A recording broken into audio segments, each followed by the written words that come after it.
and holding all my dreams. Then I saw her face. Now I'm a believer. Not a trace of doubt in my mind.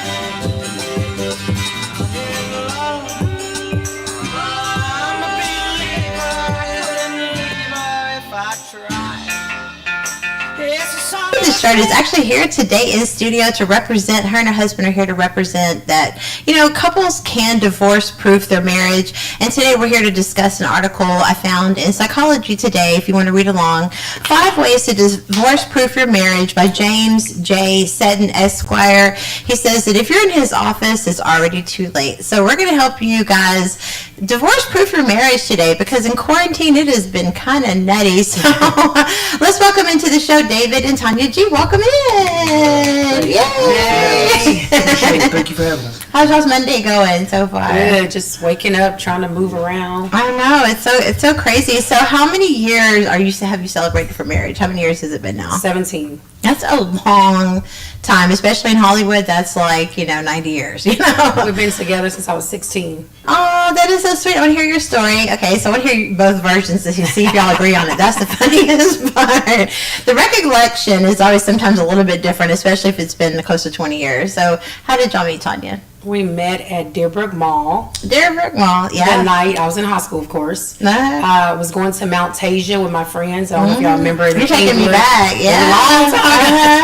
And we were going to see the movie. Well, I was with my friends, but the movie was the Titanic. Oh my God. So the day the Titanic was a long time ago. 1998 or something.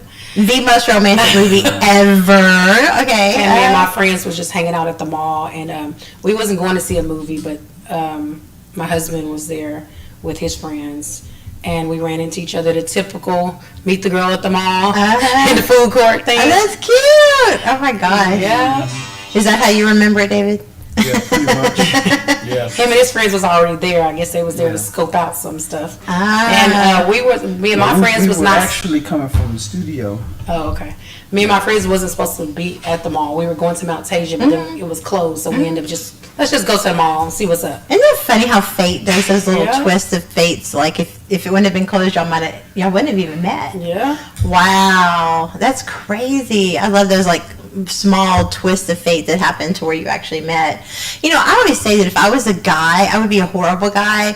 Like, one of the biggest things I recommend for ladies, if you actually want to meet somebody, kind of separate. If you're out at a bar or a mall in this case, or anywhere in a group, it can be a little intimidating for guys to walk up to a group of girls and have to talk to them, because then their friends are like, that must be horrible. What was that moment like? Did you just you just couldn't resist? I mean, were you nervous her being around her friends? Or No, not really.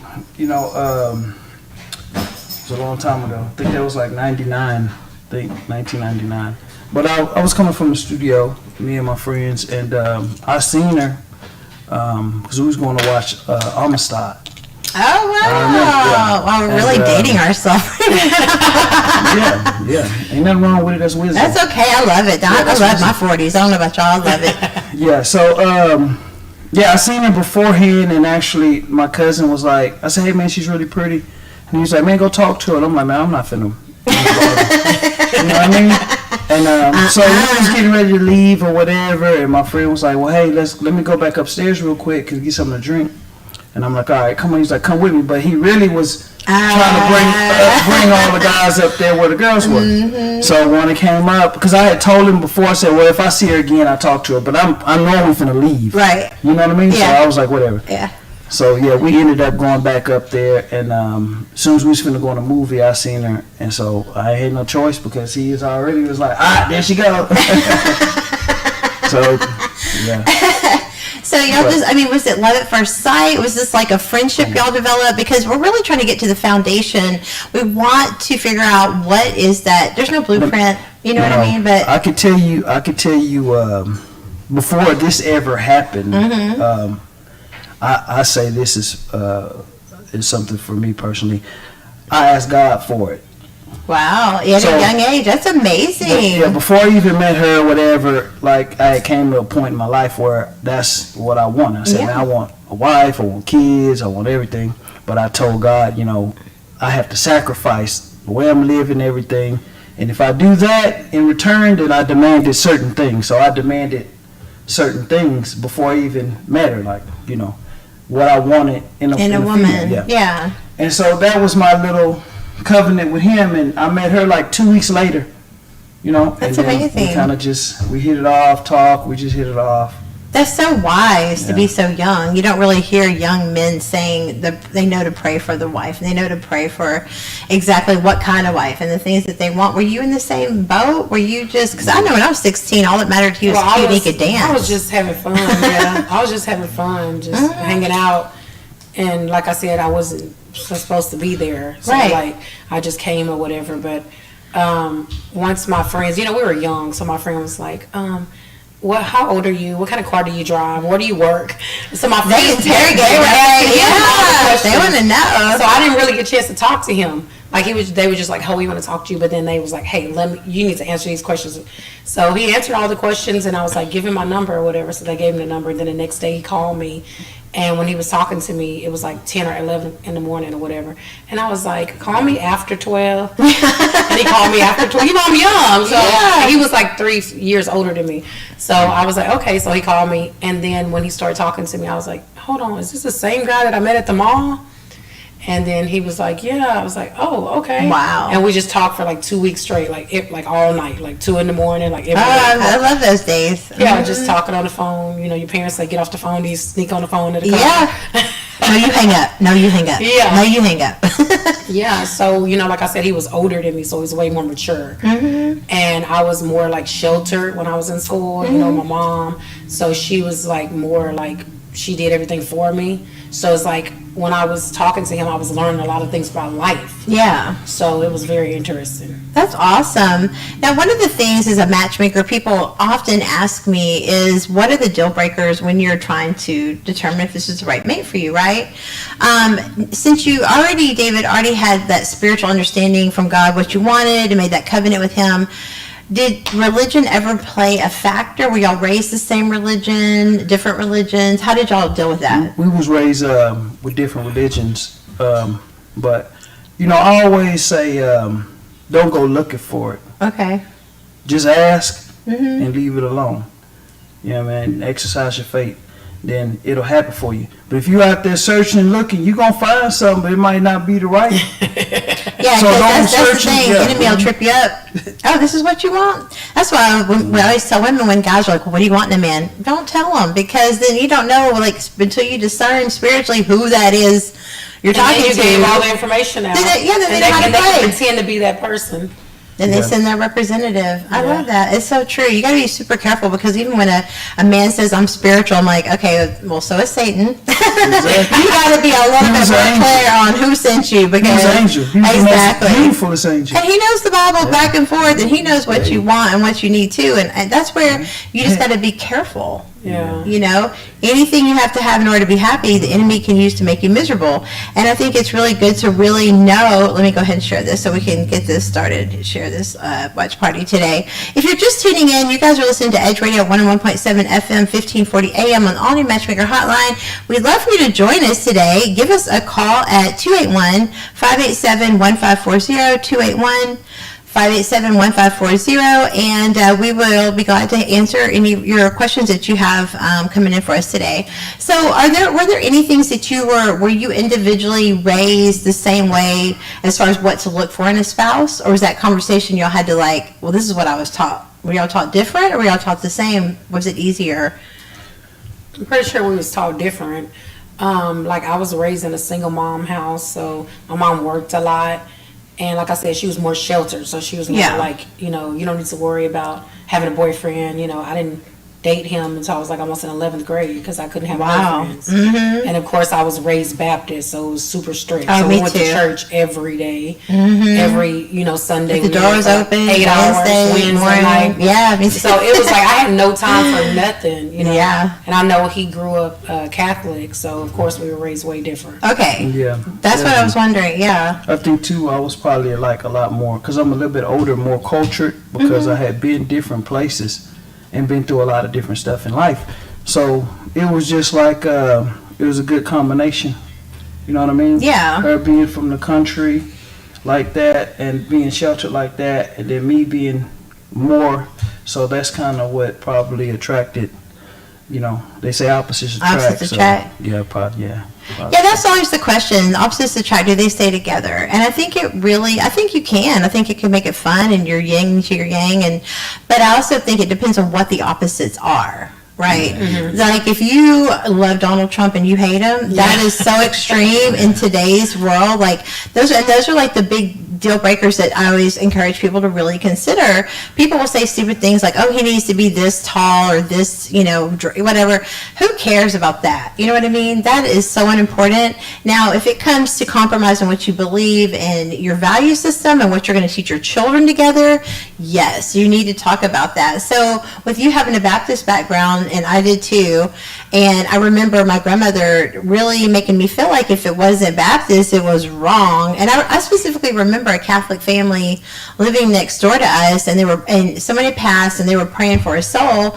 And I'm like, I don't understand what's going on. She's like, well, they're praying for his soul because they're not Baptist. They don't believe in being saved the same way that Baptists do. And I'm like, so you're telling me that you think as a Baptist that he's going to go to hell because he wasn't in the same way? And she's like, well, I'm just saying that it's not the same. He's not saved. So that's when I kind of like started struggling with religion at 18.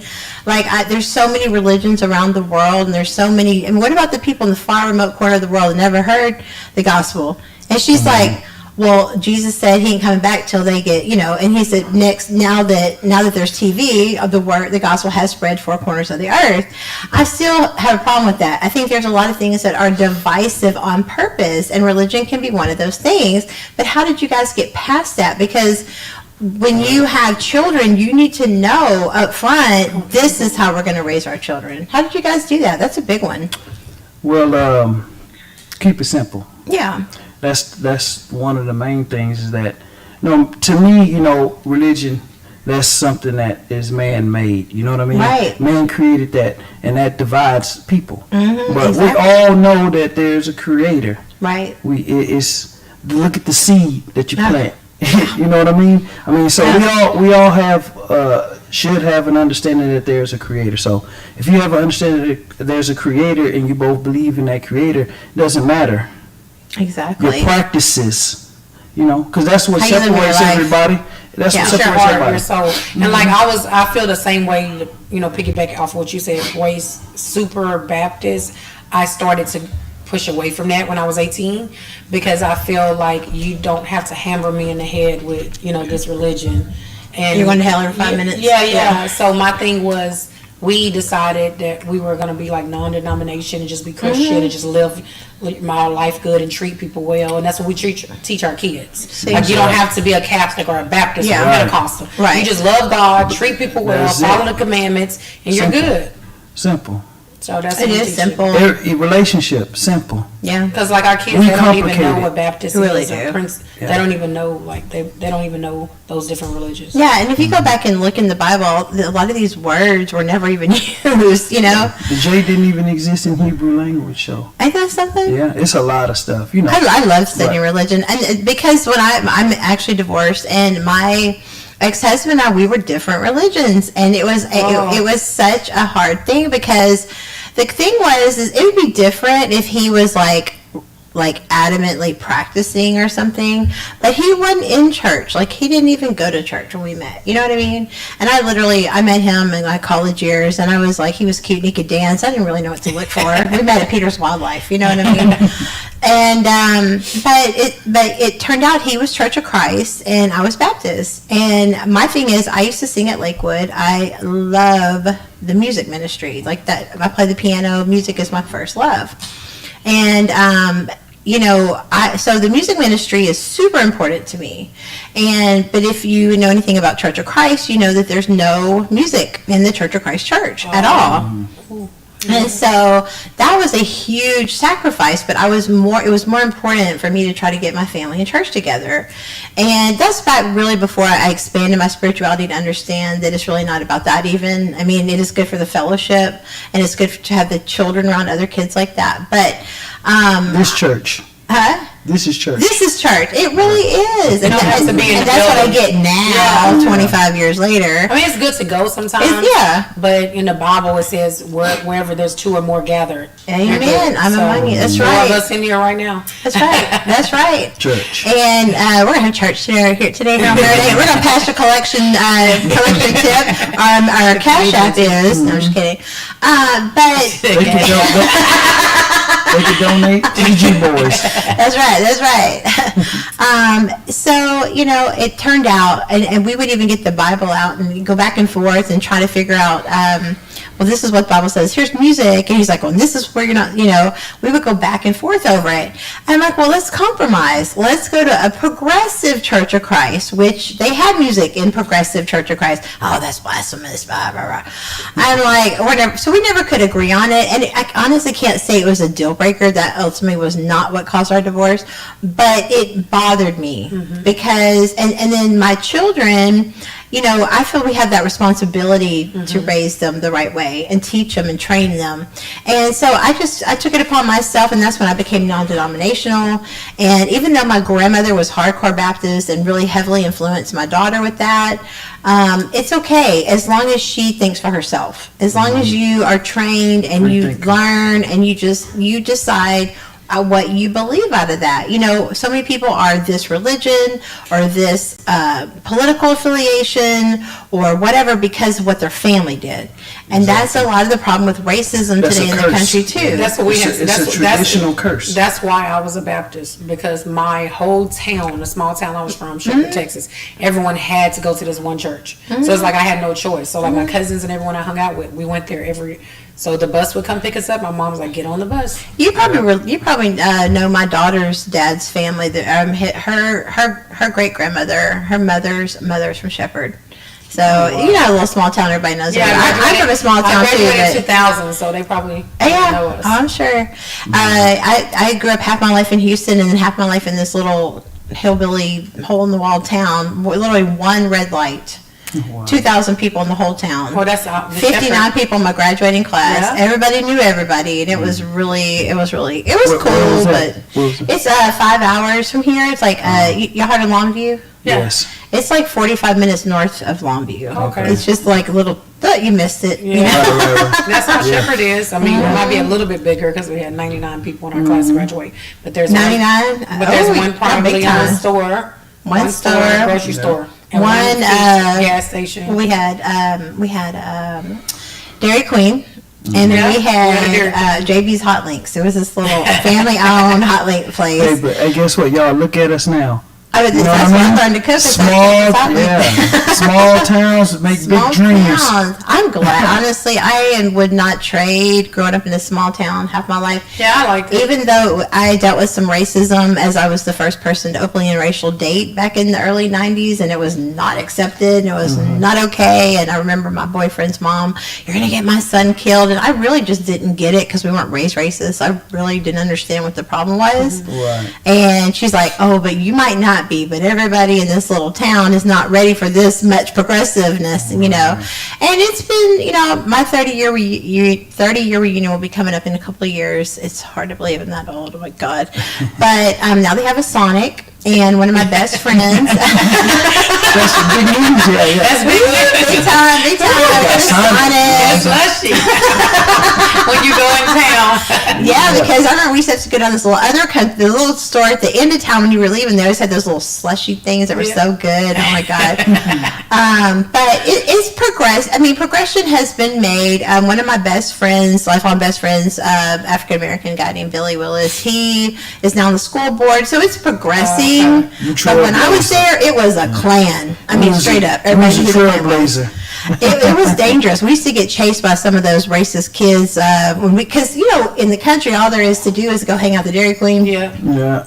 So when Amber's missing and Reggie's missing, and Stephanie's missing, and Adrian's missing. The only two known interracial couples in the whole, or rumored interracial couples in the whole town. Because we would go out of town to hang out because it was so dangerous for us to hang out in town. And I didn't even realize, the crazy part is I honestly didn't even realize the danger I was in back then. I had no idea, or them. Like, I had no idea. I just knew I loved my boyfriend. How did you feel? Like he wants to keep on? Well, we had to keep it a secret because we didn't know how everybody was going to react. Yeah. So we would go hide out we'd go to the baseball park, or we'd go out in the woods, and we'd be dancing to Boys to Men, have our own little dates, But then they would figure out, they're missing. And then next thing we know, we get we're on a high-speed chase through the backwoods from these little kids trying to catch us and start trash. That's crazy. It was crazy. I remember, back then, it was just, God, it was so. Now I look back and I'm like, wow. Like, looking You back realize at you was in it like that. No, we didn't even know. I didn't know. Because But now look at how things have reversed back to the. that's honestly what. For our kids. That's what. So both my kids are biracial, and that's what my daughter's 25, my son's 21, and my father was never. I remember when I got pregnant, he's like, I don't have a problem with you being with a black man. He said, I have a problem with what the kids might have to go through. He goes, I don't want grandkids to suffer. And I still, back then, didn't get it. I was like, what do you mean? Like, love is gonna conquer all. Like, I'm, stupid. But you actually was right though. Right. And even then, see, God put that in you because that was the right.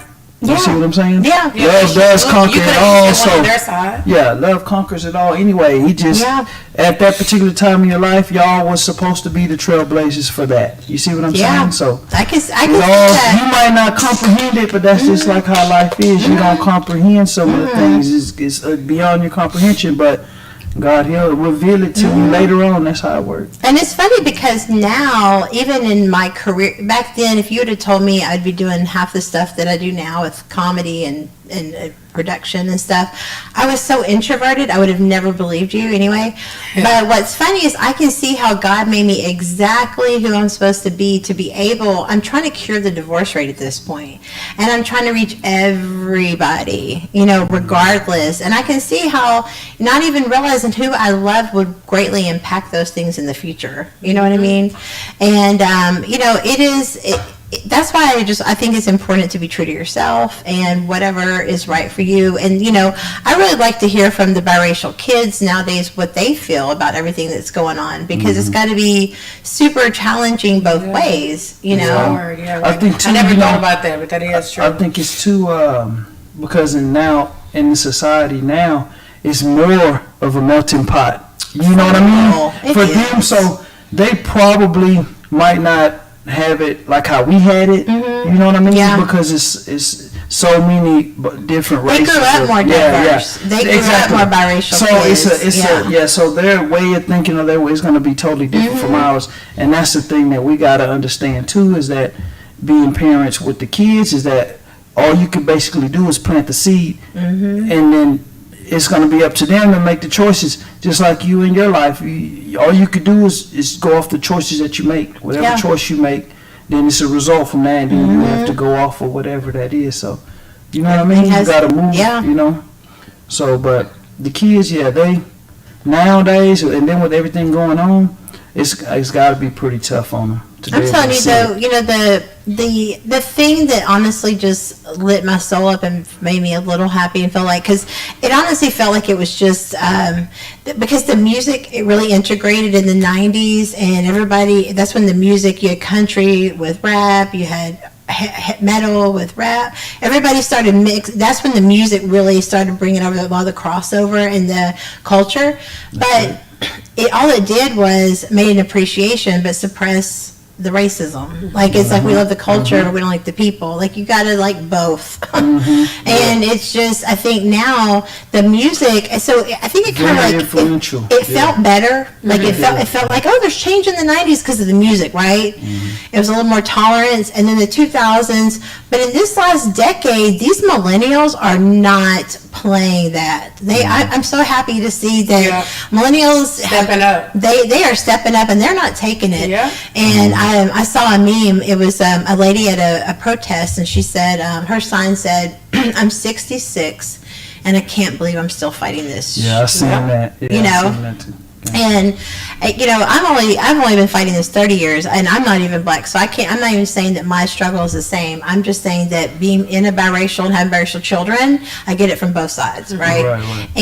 But when I saw that it was the 50 states and all in 19 countries were like, solidarity, enough.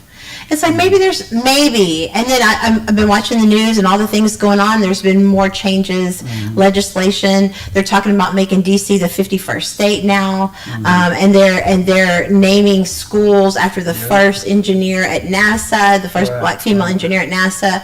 I mean, so it's little. I mean, it's. Right. It's literally but the NFL is replacing the names with I forgot what was statues. Black Lives Matters. Statues are being removed. Statues are being removed. It's a lot of different things. Legislation is happening, so it's. And they're going back, and the cold cases where other black Americans have been killed by cops are going and opening that up too, and actually going back for prosecution, because it's one thing you don't want to just fire people. We want justice. Like, this is not okay to treat people like this. And so I'm hoping. Do you guys think that I maybe this is just something I just noticed, but I feel like the coronavirus helped. The racial, the civil rights movement go forward, because I think people are so finally humanly connected with something that can kill everybody. Like, it doesn't discriminate. Yeah, of course. And so it did humble a lot of people. It did. It made you stop for a minute. It made you get close with your family, so then you start to realizing different things. So yeah, no doubt, it's all plays a perfect little thing, you know. It's like a perfect storm. We don't see it. We don't see it. We don't see the end of it. Yeah. But it's things that's happening, and we know it's from Him. So we just gotta be patient. Like, what book of Revelation are we reading today, y'all? You know what I mean? A lot of people. I've noticed, you know, with the corona, like a lot of people are becoming less materialistic. Seriously. Because they have no choice. Seriously. And I was always a pro, you know, to talk about, like, stop being materialistic to different people, even my family members and friends or whatever. But now you have no choice. You can't go to the mall. You can't go shop. Yeah. You can't go to the 5-star restaurants. Yeah. You can't worship the athletes. The only thing is open is fast nobody. food. So we're all eating fast food. Yeah. You know, so at the end of the day, you need to understand that, like, no matter how much money you have, sweetie, you're not going into that mall. Thank you. Exactly. You're not going to go to my core store. Like, you can't. Best thing you do is brush up on your gardening skills.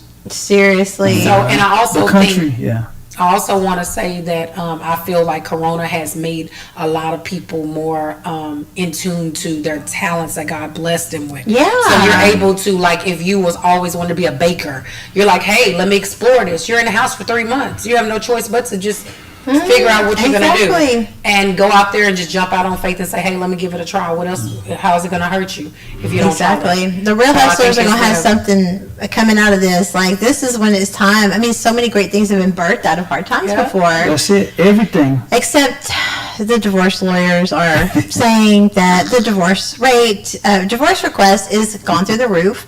It's come up like 50% in the last few months. And that people are going into quarantine and not coming out married anymore. Have you guys heard any of your friends going through drama of quarantine? Well, not kind of. Yeah, some of our friends are kind of going through it, but I just feel like when it comes to that situation, like, you're with each other so much that maybe, like, you butt heads. Yeah. But then at the end of the day, if you have love and you love that person, those little things that you're dealing with, like, it's not that serious. Yeah. Because if you've been with them for years, married, and then just because you've been around them for 3 months and you can't go to work, can't do whatever, if that spark something inside of you. Isn't that amazing? That's mind-blowing to me. Then I don't think it's that serious. I think you can work through it and you can talk about it and do different things. But I just feel like the easiest thing is for somebody to leave.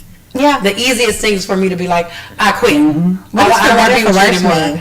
How about like let's talk about, let's figure out what the problem is. Let's sit down. Let's compromise. Let's divide up our house in a different way where we can have some autonomy. Yeah. You know, but it's just crazy. Okay, we got to take a quick break, you guys.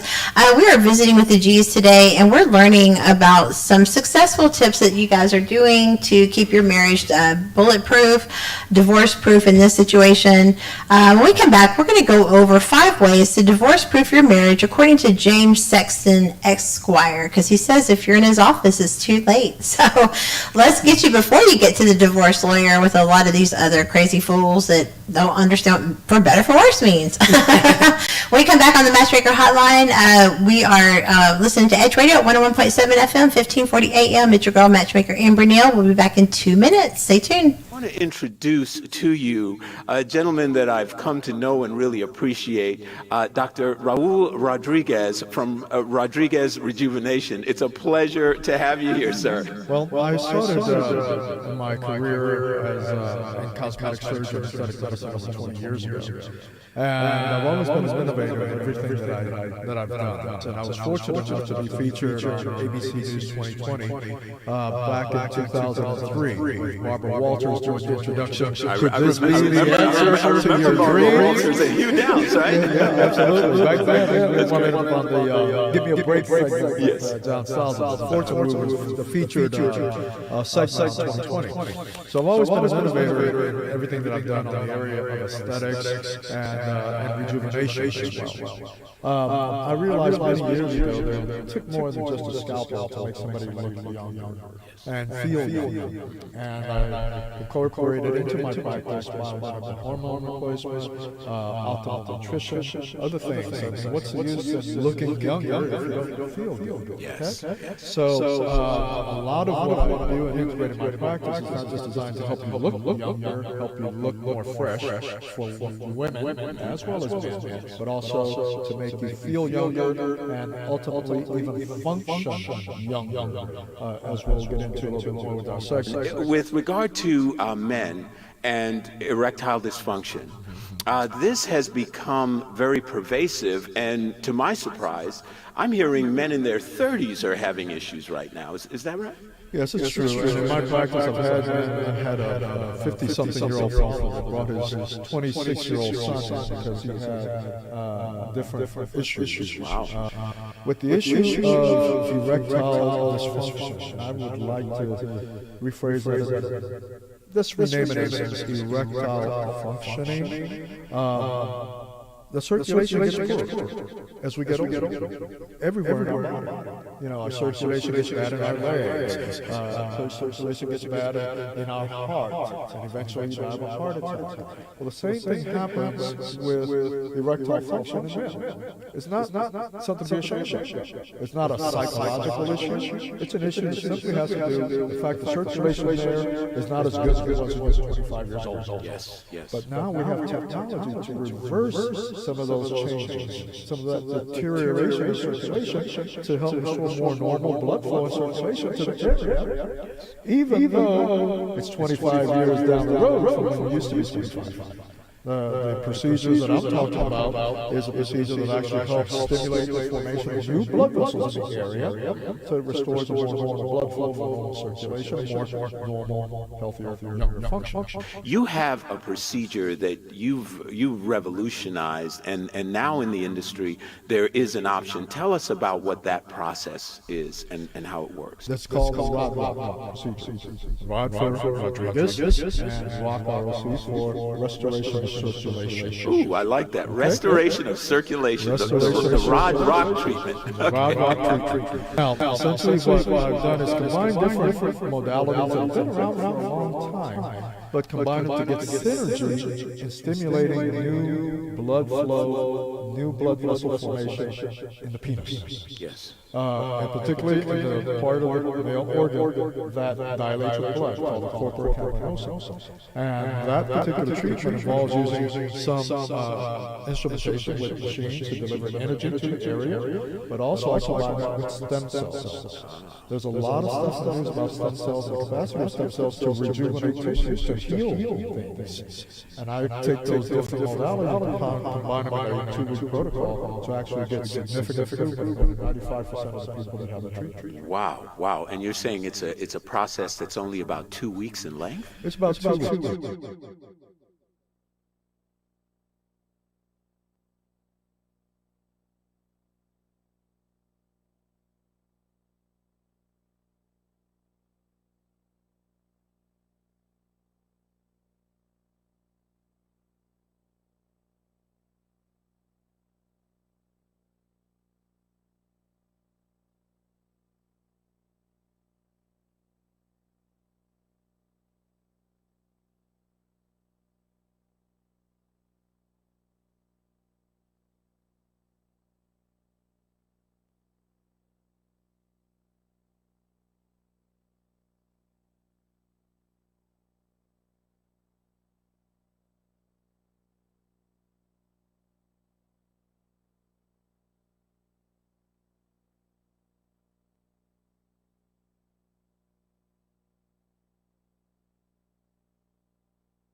Hey guys, welcome back into Married Date Mondays here on the all-new Matchmaker Hotline. It's your girl, millionaire matchmaker Amber Neal. Today I am live in studio with Tanya and David G. Welcome back into the show. We were just talking about everything from relationships to the things going on in the world. During the break, David, you were talking about some real positive things for the civil rights movement. What were you talking about? Yeah, well, the question was raised about what did I think about them changing the Aunt Your Mama Oh, thing. yeah. Mm-hmm. And, well, I was basically saying I feel like, now, first, let me say this. This is my personal opinion. Right. So I don't want anybody to get mad at me. But I just feel like that it's going to be a lot of different changes that we'll see coming from companies.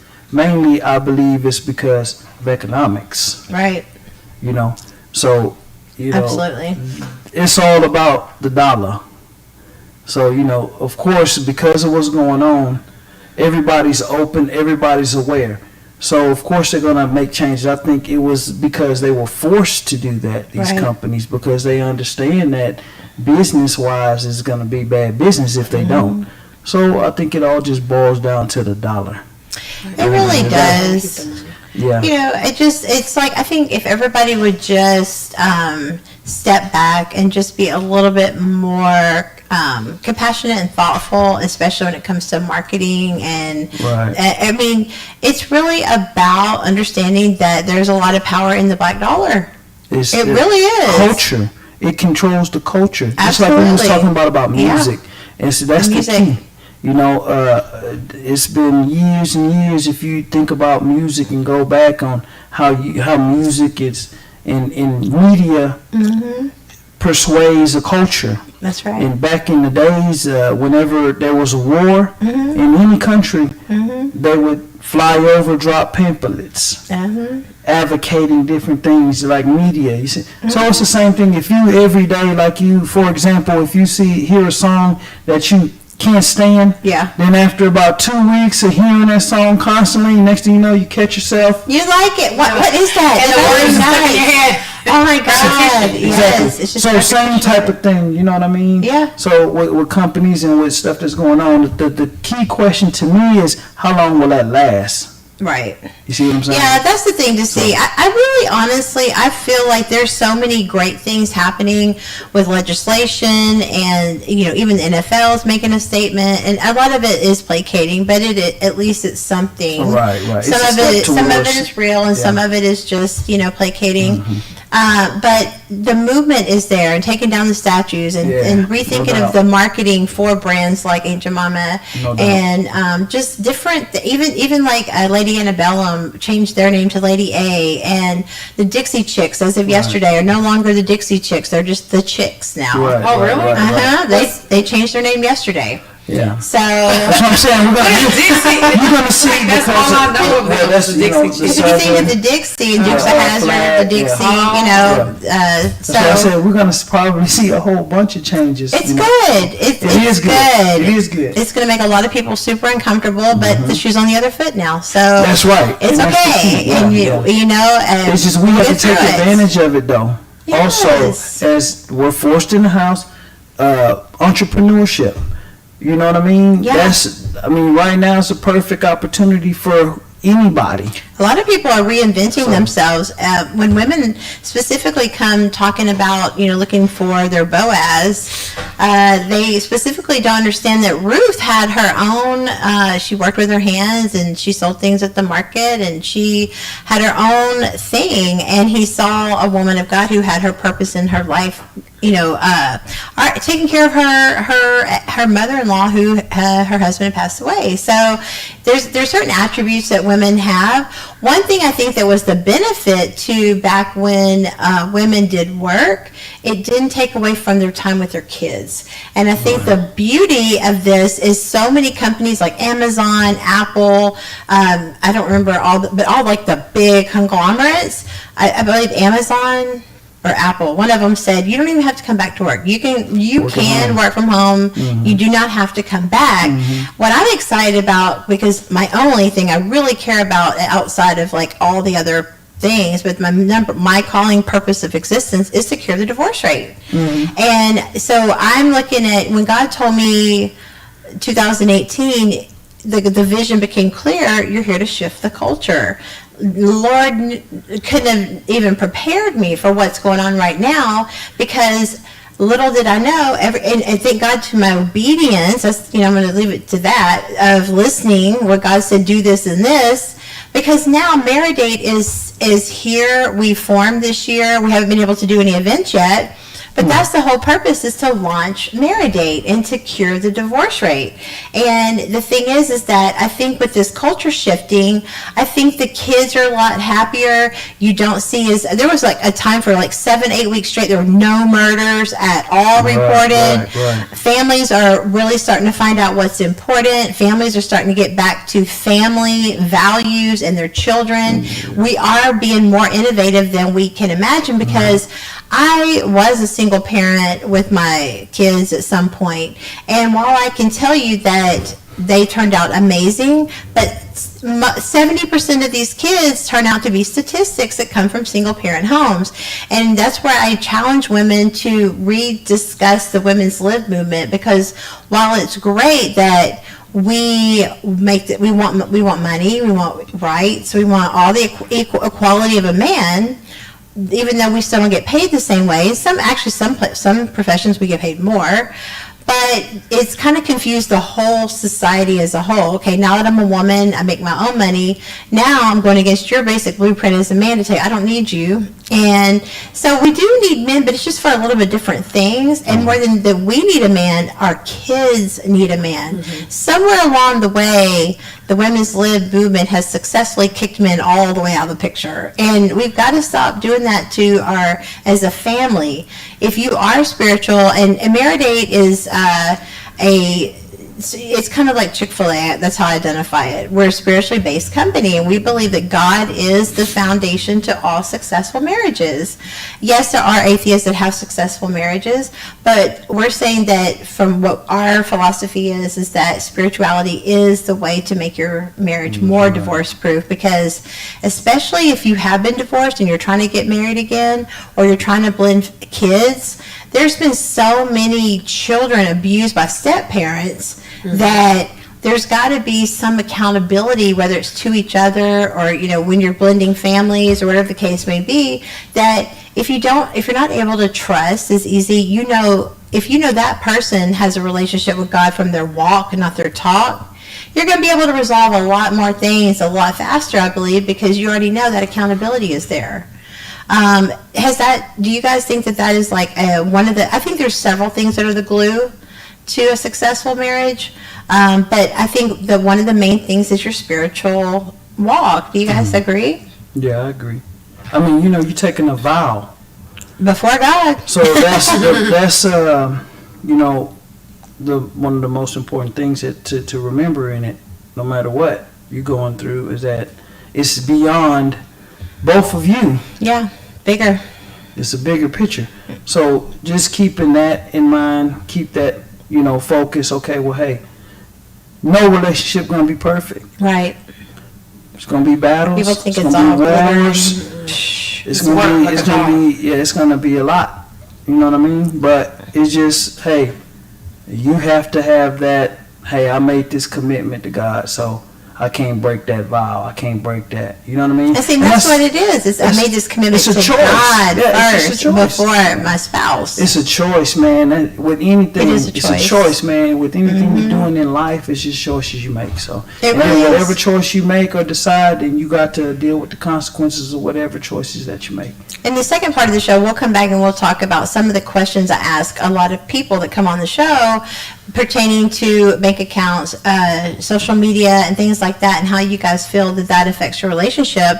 But let's jump in real quick to 5 ways to divorce-proof your marriage. This is an article, if you want to join along, it's in Psychology Today, written by attorney James Sexton.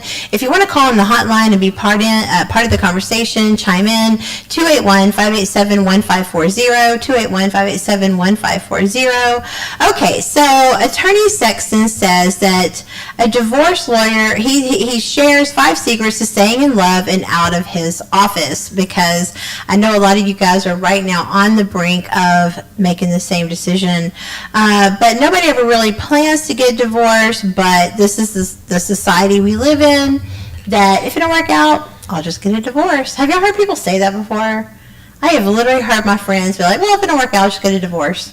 They've already quit it in their mind. They've mindset. They've already done. I mean, why get married? Like, if that's your mentality, like, I don't know, are we just so watered down on what marriage is at this point that people don't take it serious anymore? One benefit of the millennials is they definitely ain't taking no crap from anybody anymore. But at the same time, they have also watched our generation gone through so many divorces, multiple divorces. A lot of them don't even believe in marriage anymore. I think too, also, that's a breakdown of tradition too. Mm-hmm, exactly. Because some people just get married just because of tradition, because their parents told them they have to, or you see what I'm saying? Just like going to school, go to college. You got to, yeah, exactly. And not really even them themselves that's teaching you that or telling you that, not understanding that that's hurting you. Exactly. In a sense, sometimes, because people, and I'm not saying don't go to college. I'm not saying that either, but I'm saying something honest, right. We know that you're raised to say, hey, go to school, graduate, go to college, graduate, but you're but people not telling you, hey, you're going to be in debt when you get out of school. Yeah, of course, you're gonna make more money. Possibly, You're gonna need to. you're gonna have to because you got to pay back that loan 3 or 4 years of your working. So it's like you can take a person that went and got a trade, Yeah. and they're gonna make more money than you. Yeah. Seriously. Yeah, so you gotta think, you gotta be a free thinker, and you know what I mean? And that's one of the things that I know has been tossed around. I know they're talking about phase 4 of a stimulus package right now, and that's one of the things they've been talking about is student loan forgiveness for the frontline essential workers. A lot of people need They that. should. I'm telling you, They should do it for like everybody, not just essential workers. Seriously. Because there's people like in my family that's graduated for Sam Houston or whatever. They're 40, 50 still paying student loans. Because I mean, That's you crazy. have a daughter they go to school, that's like $60,000 to $100,000 for the 4 years. So imagine you getting a loan that big, Yeah. and 30 years later you're still paying on it because you're not able to pay like bulk, so you have to do payment plans. So you're just doing a minimum what you could afford, $100 a month. You know how many months that's going to take to pay $60,000 back? Yeah, especially once you add the interest, you'll never get out and of of it. course the interest we You'll never get out. You'll be gone. Yeah, So- But that's the point. That's That it. is That's it. Welcome to America Inc. Yeah, Exactly. So And It's that's what it all is. about, The second you were born, when your parents signed that Social birth, Security card. that's the number. you become property of the United States, and you're right. on open market. That's right. Then So that's you got to what the- understand that your name is power. That's right, because So that's you what gotta- the government uses to that's barter it. their loans with the Federal Reserve. I mean, Period. people don't understand. I had somebody tell me the other day, Amber, not everything is a conspiracy. I'm like, I'm not a conspiracy theorist. I'm very spiritual, and I just know the principalities exist. You keep And it's really not The that hard to reality, figure out. It's there. It ain't hard. Yeah, How do you it's- enslave a whole country? it's in your You put them face. in debt. Yeah. That's Yeah. it. and It's that's easy. what's happening now. And divide them through race, religion, Exactly. and gender, and then they'll hate each other and they'll never talk about it, and we'll just laugh our ass off all the way to the bank. But it's a mindset, funny. though. It's not a mindset. conspiracy. It's like It's reality. pretty reality. This It's pretty- country was everybody built knows. on that. Yeah. If you really do your research. history, yeah. So I mean, that's understanding where you at, and because I've been fortunate. God has blessed me to go outside of these borders. So I've been a lot of different places on this earth, and what I found out from those travels is that we think we're free here, but people in other countries are more free.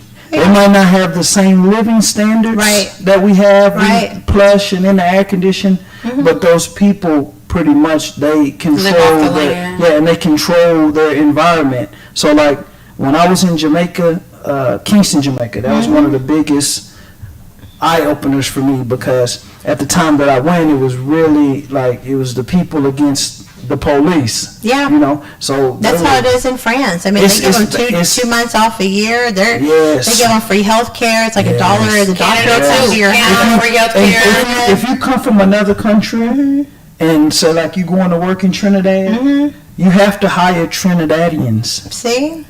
to do. That's just how their country is. If you're a foreigner and you come to that country, you're not finna come and make all the money. Exactly. They're gonna make sure, nope, you have to hire Trinidadians that. here. And see, that's the kind of thing, it's just a different mindset. It is a different mindset. But see, this is also part of where divorces come from. We are, as a culture, especially being from the music industry, you guys know, this culture is really about consumerism. It's about, look what I'm wearing, look what I'm driving, How much it look costs. how I look, and it's literally all about materialistic things. And so many marriages probably are falling apart right now when They can't go you get the can't purse. go. Yeah, you can't buy me For this. what? Like, I don't Things you get used to it. do. You will come in this earth and out of this earth in the same way, alone, And naked, I tell and people by all the yourself. time, I'm like, all the stuff you have, Yeah. when it's time to go to heaven and earth, hell, do you think God's going to be like, because you drive a Mercedes, you're automatically in You're heaven? good, girl. You got You're $1,000 good. in your bank, you're good. You're good. You're going to die owing someone. You're going to die with bills, and all that stuff is going to be left here. And that's the thing, you guys, anything that can change looks, power, money, fame, fortune, career, success, any of that stuff, if you take one of those away, are you still a power couple? That's what I'm talking about. My favorite couple I've ever seen to this date was this couple who, they were both models. They were in college together. They got married. They were at a split screen picture on the left. They were on the red carpet, and he was like, yeah, that's my babe. You could tell he was like, that's wifey. He was all proud. And then the split screen was her face was completely burned off in a fire. And he was still like, yeah, that's my babe. Yeah. That is married date. Yeah. That's what I'm talking about. It's the power it takes to stay together in today's world. That is what a power couple at married date is the power it takes to stay together. You got cheating at your fingertips. You got people creeping. Women have become like men in every sense of the word. Women have just as many affairs. I saw an article that said 85% of women admit they have a plan B guy, but technology has made it to where literally everything is just right at your fingertips, you know?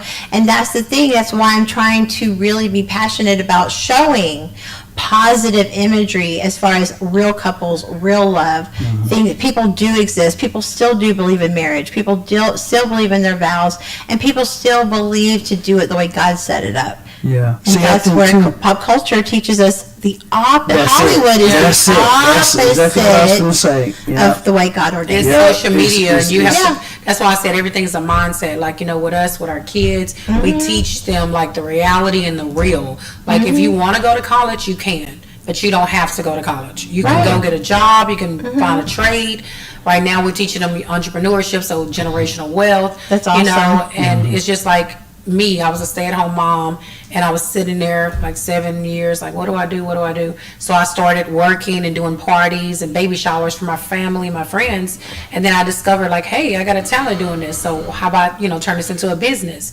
But at the same time, you have to be able to, you know, just think outside the box. Because when you're a mom and you have kids, a lot of people are not going to let you work a job and not work on nights, not work weekends. So it's like you have to be creative and just, you know, stay positive and be like, what can I do to take care of my kids and to, you know, have some type of income in this society. But we got to quit shaming housewives. I mean, this is the thing. Like, people now women are at the point like, oh, you're just a housewife. Yeah. I'm like, yeah. I mean, being a housewife is the hardest job there is, because more than anything else you could have, yes, you could probably have nicer things if you both work, but that's it. I respect any woman who makes a decision that you're willing to compromise some of those comforts for the benefit of your children and what's best for your children. We're not thinking about that. And the crazy thing that we weren't thinking about is one thing they didn't tell us back in the early 90s when I was on the I will never forget, was it Destiny's Child? She said, when Miss Independent, she said, if you pimp him, I congratulate you. I will never forget that. And that is when that shift turned to where now women are like men in every sense of the word, ladies. So congratulations. Propaganda. It's demasculating men. It is emasculating men. It is just, we have to really figure out how to have this hard conversation about what men need in today's world, what women need in today's world, because even though in high school I was the president of Future Homemakers of America, but my mom was, I think it's the perfect blend. My mom was a housewife, but she also helped my dad build his entire business. Yeah. I mean, my dad had like 10 different businesses going. Yeah. So she worked. Oh, she worked. Yeah, she used her mind. Even if you are literally, but even if you don't help your husband in that, at the end of the day, let's take Barack Obama, for example. Barack Obama would not be Barack Obama without Michelle. Yep. Everybody, and that is the most educated first lady we've ever had. So kudos to her. Now she has her doctorate. She's her book and her book. I mean, she's amazing. And that's the thing, is like behind every good man there is a good woman, and behind every destruction of a good man can also be the wrong woman. Yes. Who you pick to spend your life with will determine your success in life. I really believe that. What do you guys think? Yeah. The right partner is everything. Yeah. You know, I think that you have to have that togetherness, and that, like you said, it doesn't matter if you're a housewife. Yeah. But it is a big thing that, you know, like you said, when you're a housewife, you never get time off. Right. So even if you're sick, even if you don't feel well, your kids are going to come in there and be like, hey. Yeah. And because you love them, you're going to get up and you're going to fight through that pain. You're going to make sure they're good. That's right. You're going to make sure their school work is done. You're going to do, so it's like you have 10 different jobs at once. Yeah. You have to make sure you're the tutor. You have to make sure that. Especially now we're teachers and everything else with teachers, kids. tutors, comforters, counselors, and then you have your husband, and you have to try to be there for him, try to see what he needs, see what your kids need, see what your daughter needs. So it's never a time off, but because we're born to be nurturers, we always want to make sure that those people are good before us. That's right. So when you make that sacrifice, like, hey, I'm staying at home and I'm taking care of my kids, my husband, he works. He can go work any time, any day, any night, months, weekends, because I'm there with the kids. Everything's taken care of. Exactly. Like their school and all that stuff. Yeah. I do that. We have duties. Like I do that, and then he do, the provider and stuff like that. So it's like I have no choice but to make sure that the kids are, everything is on point with them. Like that's where my dedication goes. And I think that that's the time we got to take a quick break, you guys. But fellas, if you do have a woman who is the queen of the castle, and especially through quarantine, she really is not getting a lot of time to herself right now. And I think that you guys, you want to help cure the divorce rate. Go check in on your wife. Give her some time off. Take over some of the duties. Do something nice. It might be something small. Bring some flowers. Find out what her love language is at 5lovelanguages.com. That will really help you understand how you both give and receive love. We got to take a quick break. When we come back, we're going to get to this article, 5 Ways to Divorce-Proof Your Marriage, here on the Matchmaker Hotline. You're listening to Edge Radio at 101.7 FM, 1540 AM. It's your girl, Matchmaker Amber Neal. Give us 2 minutes and we'll see you right back. This is former Rocket Robert Reed. Mel Jordan after tonight. And we want to talk to you about a new program and podcast. We're talking about former athletes who are doing a lot of things in the community. Various athletes in various sports. Swimming, track, soccer, football, baseball, you name it. Former and current athletes here in the greater Houston area. All promoting health. All promoting that which makes us all better. Edge Radio. Truth still matters.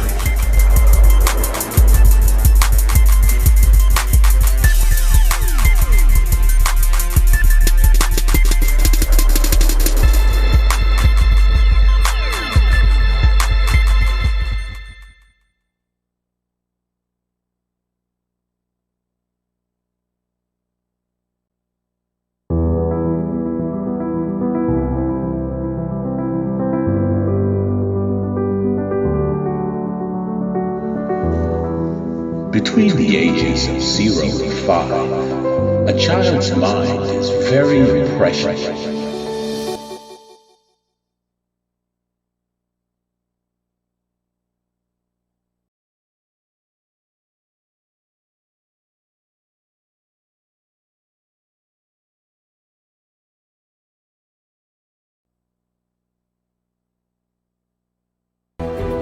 There is a subconscious loop that's created during these early years. Who you believe you are has been downloaded based on experiences that you have had. A bad experience could create fears and limitations. Do you love who you are? Do you believe in yourself? The reality is that you can't control your childhood. All you can do is interpret it. You can choose to see your good and your value. Try this experiment. Project forward. See yourself at 80 years old. Now you have lived a lifetime. What advice would you have for your younger self? What risks would you have taken? What relationships would you have avoided? Did you celebrate life? Did you allow yourself to feel, to be present? Your 80-year-old self would tell you to not live in fear, to have faith that things will work out, that all you have to do is persist until you succeed. Your 80-year-old self would tell you to stay healthy, to take care of your body. And it would ultimately tell you to share your gifts with the world.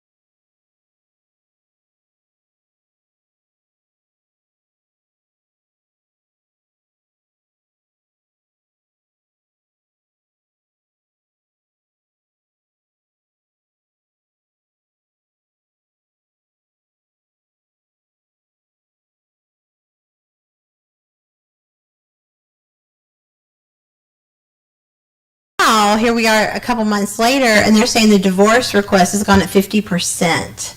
That is crazy. The divorce rate was already 50%. So I'm like, okay, so we're here to try to fight. We're here to shift the culture back to marriage-minded folks and people that want to do it the right way, and people that are, I feel like one of the things couples deal with the most is who they're influenced by. I think so many times you could have bitter single friends or dog friends or whatever the case may be. Either way, they're putting negative energy into your marriage. I think it's very important. The whole point of Married Social Club is to let couples make friends with other couples that are like-minded. And so when you actually come and apply for membership with our private social club, you have to meet with one of our Married certified counselors, and their goal is just to meet with you for an hour and just attain, are you happy? Do you have some work you need to do? Like, let's say you're blending a family and you're fighting over how to blend family. We're totally in love, but we're fighting over our, what to do with our parents, or we're fighting over money, or whatever the case may be. So we give you those resources, but even with our events that we do, public events, we have it divided to where the happy couples are going to hang out with each other. The couples that have work, they can hang out with each other and learn. And the couples that are in the last group that are totally hate each other and ready for a divorce, they're not allowed to go to the events. You have to progress up to that, because we don't want the unhappy affecting the happy. And in fact, we have certain happy couples that will mentor some of our other couples as well. But you know what's great about it, in a world where romance really gets left behind, I know as a woman, I could care less how the romance gets done. I just want it done. I don't want you to forget my birthday or anything important, or, so Married is also a private concierge event planning company where we plan your whole love life just for couples privately. So each week you have an itinerary. This is what you're doing. You've already told us everything you want to do for fun, and we can surprise you, or you can tell us what you want to do that week. But it's pretty cool, and that way the romance doesn't get left behind. And so you can have just that service, or you can be part of the social club and make friends with other couples who are like-minded. Do you guys agree? Do you think that's very important, who you allow to be your friends as a couple? Yes. And also, I like to say, what you consuming, you know what I mean? Because like a lot of, I think that number is probably pretty high too, because just like the music, television is also a major influence. So if it's constantly, because they're very promoting drama and controversy, so if you're consuming that all day long, you're watching drama between men and women, then obviously it's going to be drama. Yeah. People think reality TV is real. Get over it. Look, officially it's not, okay? They get paid. I watch it and They get paid to do that. Yeah, I watch it a lot. I'm like, oh, the producer set that up. Okay, that's the bad thing about. But see, some people don't understand that, and they think that that's reality. Oh my God. So it's a real thin line. You know what I mean? And the thing is, you got to ask yourself, was I born to sit here and watch this stupid crap? Or was I born to create something good? I mean, we're all creators. We're made in God's image. We can create just like God can. And so much of it comes from what you speak out of your mouth. And so much that comes from what you hear with your ears. Yeah. You got to be super careful. Guard your ears, guard your mind, don't be around people, places, or things that will take you away from your marriage. Don't be tempted to hang out with your friends that you know if your friend's a hoe. You know if they're creeping. Yeah. You know. Don't play with me. Yeah. Don't act like you don't know. And then, oops, how'd that happen? Yeah. I'm telling you, whoever you hang around is who you're going to become. Remember the like. old school thing, friends of a feather flock together? Friends of a feather flock together. And that's why your friends was asking him what he drove and what he did, because they're trying to see what his friends do. Yeah. And the thing about it is, like, the way I feel about that is mindset and just self-confidence. Like, because my thing is that, like, a lot of my friends are single moms, right? Yeah. But I'm never that weak to let them influence me to do something I don't want to do. So I feel like if you have a strong mind and, you know, just like self-awareness about yourself and respect for your relationship. Exactly. No matter who you're around, you're going to be like, whatever. I'm not worried. That's y'all do y'all thing. That's right. Like my friends, they always like to go like to the strip club. I don't like that. That's disgusting to me. That's not me That's either. disgusting. Like I've never been to a strip club in my life and I'm 39 years old. So my thing is that if you say, hey, we're going to go hang out, and, like, I'm going to do your bottle shower. So I'll go decorate your bottle shower, do whatever. Then like, oh, we're going to go to the strip club. Okay, I'll see y'all later. I'll see y'all tomorrow. Exactly. That's nothing wrong with me. It's just that I don't choose to be in that environment. Exactly. She holds her principles and her standards. And I don't drink alcohol. I've never drank in my life. I've never smoked. So at the end of the day, when I'm around my friends, they smoke, they drink, they do whatever. I have self-discipline where I'm like, have fun. I'm going to have fun over here in the corner. Y'all can go over there. Yeah. So I just think it's all like self-awareness, respect, mindset, and self-esteem. Amen. So a lot of my husband friends, they're single. They always call him for advice. So I feel like if you teach your friends how to respect you, then they're going to respect you. No matter what they're doing, they're going to know not to come to you with that. Because you're not about that. Exactly. People do what they want to do, and people do what you let them. And I think you just don't let people try you like that. It is about having that strong mind. You got to stand on your own 2 feet. That's just as simple. It comes from that strong conviction of your vows. You know, it's not playtime. It's not let's play in the fire and see if it happens. You know what I mean? Maybe I can get away with this one time. They was talking about how Facebook was cited, not Facebook specifically, but social media was cited for 50% of the divorces last year. Oh. So, because people are logging on and you're like, hey, honey, what are you doing? Oh, I'm just on Facebook. Well, normally you wouldn't think nothing about it, but they're hooking up with their old flames. You know, everybody's liking the comments. Everybody's in the DMs. I mean, it's just... In today's world, you guys, that's why we're so passionate to show you there are couples that are doing it right, that still have love. These guys have been married 17 years, and now it's like you can tell y'all still have it. You know what I mean? And we want to show people that there are couples like you guys that are been doing it a long time and still good, and understand it's not all flowers and glitter.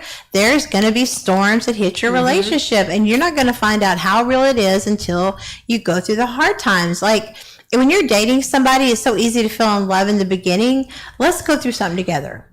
Go on a road trip together and see how that works out. See how much you like each other after 5 hours locked in the car together. See, you guys killed that way. Or living together, living together. I honestly believe you don't know somebody till you live with them. Yeah, you really I don't. feel that too. Like I know old school thinking and how we're raised to get a guy, wait till you're married, do this and that. But now in this society, you cannot do that. Right? You literally have to go live with them. Like you said, see their spiritual values, like know everything about them before you decide to sign the paper and say, hey, I want to be with you. And their family. Check out their family. That's what I was say. Check out their family. And have kids. If they're good with their mom, like how they treat their mom, so like all that. Yeah, that I believe that too. But you too also got to understand that once you do become a union, then it's your union. That's right. So other outside people don't matter. That's right. Their opinions don't matter. What matters is your opinions and what y'all decide to do. So many in-laws impede on marriages. And, one thing I will definitely take from a single, ladies, if you're single, if a man hates his mother, run as fast as you can. Otherwise, he's going to replay that out with you the whole time. And men that tend to be abusive tend to come from mothers that that they hate, quite frankly. And I think the domestic violence rate has even gone up through. If you're out there struggling with a domestic violence situation, please contact me. Let me know. I have access to many resources I can help you get plugged in from. You should never have to deal with that. It is not okay. And if they will hit you once, they will hit you again. I guarantee you. So, the thing is that it's just really about, we've been given this grace right now to slow down. And really reevaluate what's going on, reconnect with our spouses, our children. I feel like we're like Adam and Eve almost. You know what I mean? It's like we're back to the basics for real. No, it's good. It's good. No distractions. And then another thing I want to touch on, like some parents, like how you say you're introvert or whatever. Some parents, like especially like men, they don't know how to relate to their kids. Right. So at the end of the day, some parents work all the time. Like, for instance, he go to work, to the office 9 to 5 all day. He's a lawyer. He's an engineer. So that's all they do. So now that we're having to work from home, you're able to maybe go play baseball with your son. Yeah. You're able to go outside, things that you didn't even know your son was going through because you've been working all his life. Exactly. You're able to reconnect with your daughter. You need to go take her to get ice cream. So I just think that that's a blessing as well for those people that do corporate America, work a 9 to 5, and they barely see their kids. You have no choice, buddy. Some of the worst kids I've ever seen behavioral wise come from very wealthy families. Yeah.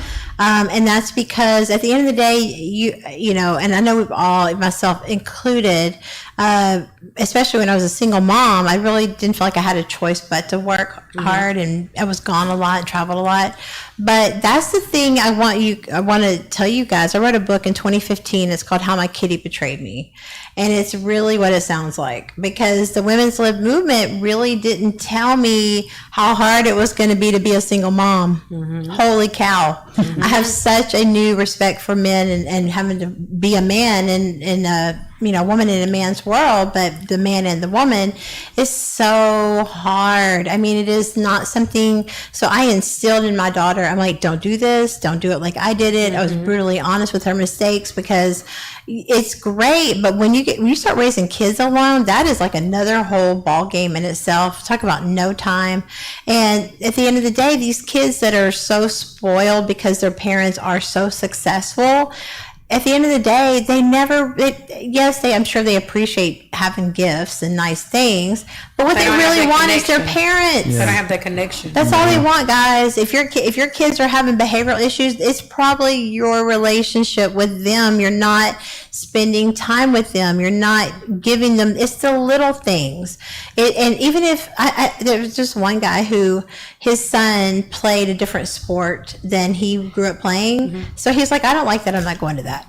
It's not about you. It's not about you. You have to be able to a lot of support parents, your kid. A lot of parents try to live their life through their kids. Yes. And that's not what it's about. Yeah. And especially like I say, even like with our kids, they do music. I did music before them, but it never was me pressuring them to do music. Right. They came to us. They came to me. Yeah. So you got to just listen to them and see what they want to do, and then you try to provide a foundation for whatever they're trying to do. It's really simple. Listen to your kids, and really, guys, use this time to rebuild your bond with your kids. If you've been working your butt off and you've been busy and you feel like your kids are having behavioral issues, I promise they just want a hug. They just want to hear you care. They just want time with you. Time. Because what's really sad is like people who are passing away from COVID, and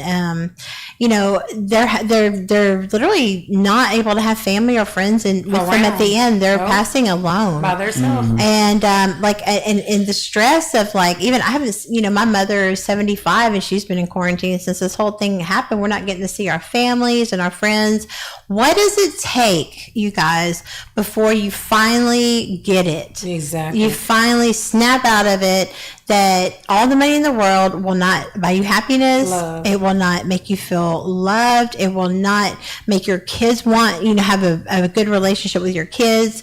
It really is so basic. You just need to give them that time, that attention, and just kind of let them talk, let them express how they feel. Because yesterday, a matter of fact, we did a Zoom event yesterday, and my boys host the it was called Unity Fest. Nice. So we put this together, our sons with a politician, David Brown, and we thought it was important. We want to do it in person, but we decided to just go ahead and do Zoom because of Houston being shut down again. We didn't want to jeopardize anyone's health. Yeah. So that was just a conversation for 1 hour to talk about from adults to kids. How do you feel? Exactly. How do you feel? How's your mental health? How are you feeling with this corona? How are you feeling with the Black Lives Matter movement? What do you want to express to us? Because we want to make sure that kids are being heard. Yeah. So that was very, motivational yesterday, spiritual, and it helped the kids. But let's do this every day. Let's check in with our kids. Let's make sure our kids are good. Let's make sure our kids, if they need anything, if they're experiencing,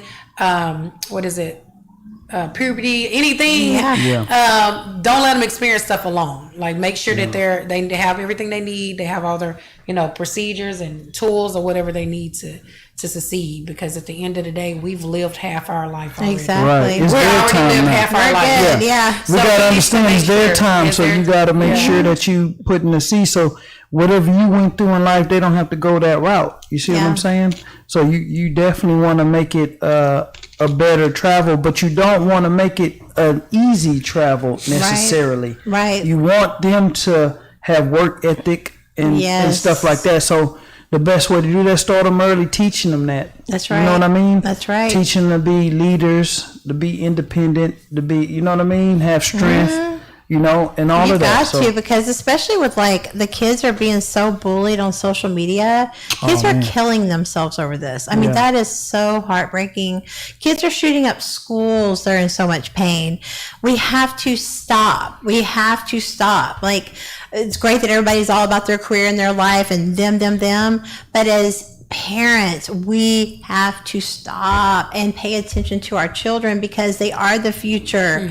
And there's even a study I just saw how there's so many millennials that are failing to launch because they have literally they don't have the tools. They don't know how. Like, they said that 74% of children right now come from single parent homes. That's crazy. Really?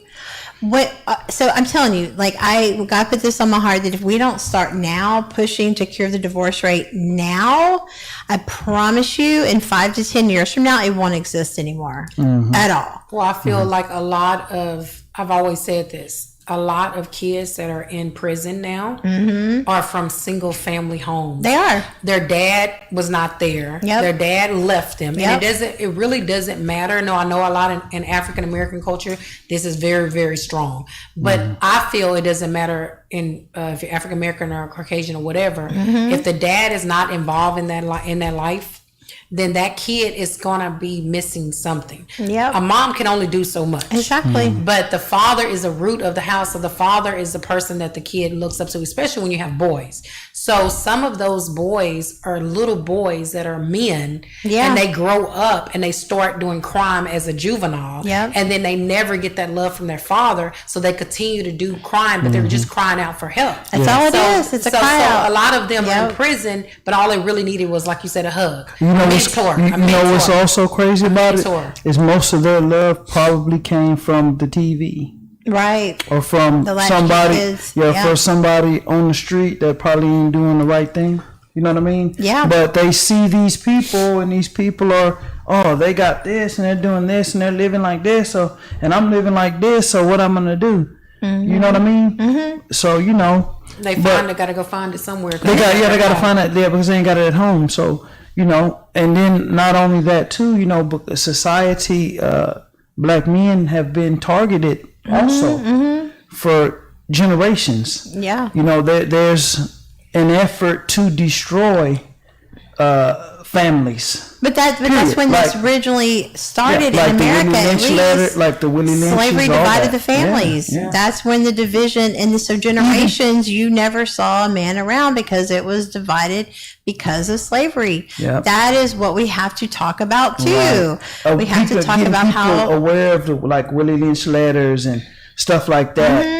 This is a perfect opportunity for with everything that's going on, for America and Americans to open their eyes to the past. That's right. And understand, okay, well, let me see why these people, all the stuff that people were teaching Why is me this man about so this, angry? this. Why is this man so angry? Why is he so destructive? So once you got to dissect it in Wouldn't order you to be do angry whatever. if you went through the same thing? Yeah, Over and a lot of go ahead. a lot of men, they're angry and their mental health is off track because of the pressure of world, of society, of being a black father, trying to make ends meet, and then you go down to the grocery store and you're getting discriminated against, or you're walking home because you don't have a car, so you're walking from your apartment and you're trying to go, and then you're being attacked. So it's like you have all these things against you, but then you're still trying to be that father at home, still trying to be in your kid's life. So it is women too, because women get it too, because they got the standard,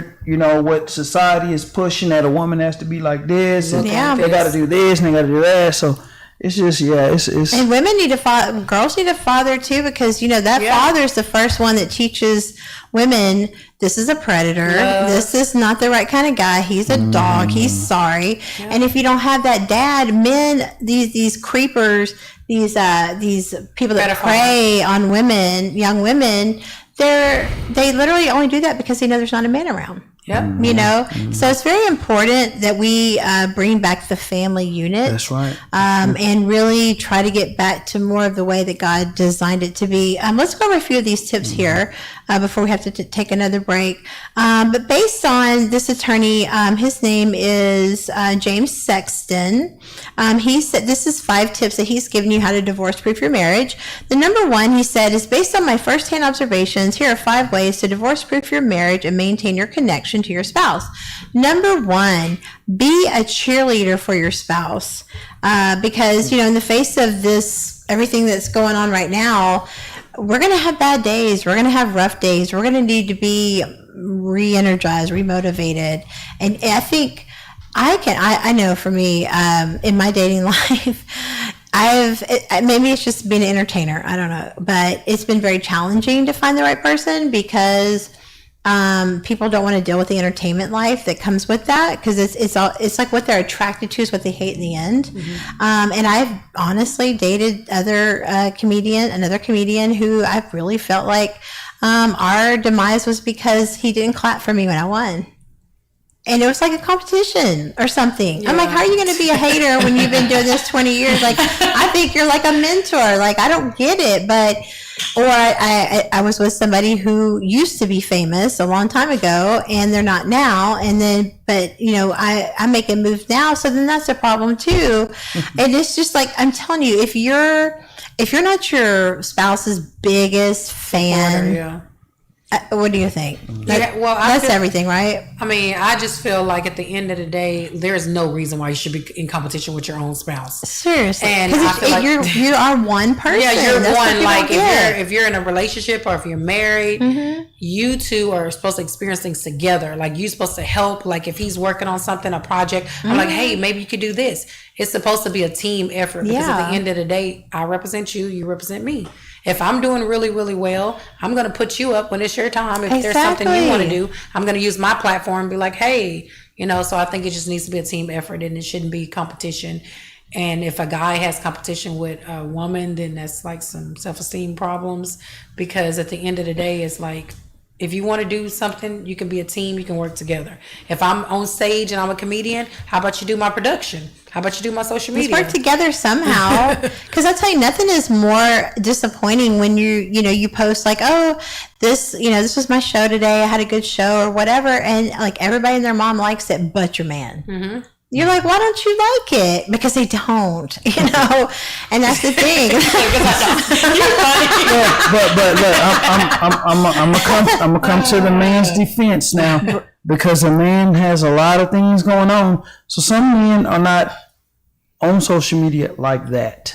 You know what I mean? Some are not, and some are. Yeah, some. I'm just saying, they're the ones that are. Because some people, posting pictures of his shoes and stuff. A friend of mine always, he would say, get off of IG and find OG. I like that. A lot of good advice. Yeah, a lot of problems too are stemming from that. It was funny when OGs try to use IG, because I'm that's funny. They don't understand. Yeah. How do I get this? I ain't fixing to teach you how to creep. Yeah, I ain't doing that. It's so social media too. That's another thing, man. Limit it. My grandmother, before she passed, she told me this. I'll never forget this because my grandmother was very, very smart. But she told me before she passed, she said, "You see that? Look around. Look at everybody. Where are they at? Yeah. Their heads down in that phone." He said, "That's God to them." It really is. And it hit me. It really hit me like, man, because you don't really think about or realize Technology. how much time you spend with your head in that phone. And she was like, people spend so much time with their head in their phone, they ain't putting their head up to God to talk to Him. Thank you. And family dinners. So, I mean, everybody's got their phone out. I even see people going on dates where they're texting each other, and I'm like, you're on a date together. Why are you not talking? Like, I'm telling you, we got some problems in technology in today's world, you guys. We got to take one more break. When we come back, we're going to finish talking about this article in Psychology Today on 5 ways you can divorce-proof your marriage. We're here with the G's today. You guys are listening to Edge Radio at 101.7 FM, 1540 AM. It's your girl, Matchmaker Amber Neal. We'll be back in 2 minutes. Stay tuned. Edge Radio Network, where we have conscious conversation. Edge is about love, relationships, and healing. Edge Radio is for everyone and about everyone. Edge is about working together. Edge Radio is about recreating a beautiful body. Edge is about community, synergy, and empowerment. Edge is about being kind, compassionate, and loving to all. And Edge Radio is about beauty and fashion. 各位观众 ，Edge Radio 是大家最好听的一个电台，不要忘记听哦。Yeah, I love Radio. You can hear all about the topic and join us soon. Edge is about being on the edge and not jumping. Yes. When people stop talking to each other, society is on the edge. Let's bring them back. Edge Radio, because truth still matters. Been feeling a little edgy lately? Listen to Edge Radio. That'll push you over the top. 1540 AM and 101.7 FM.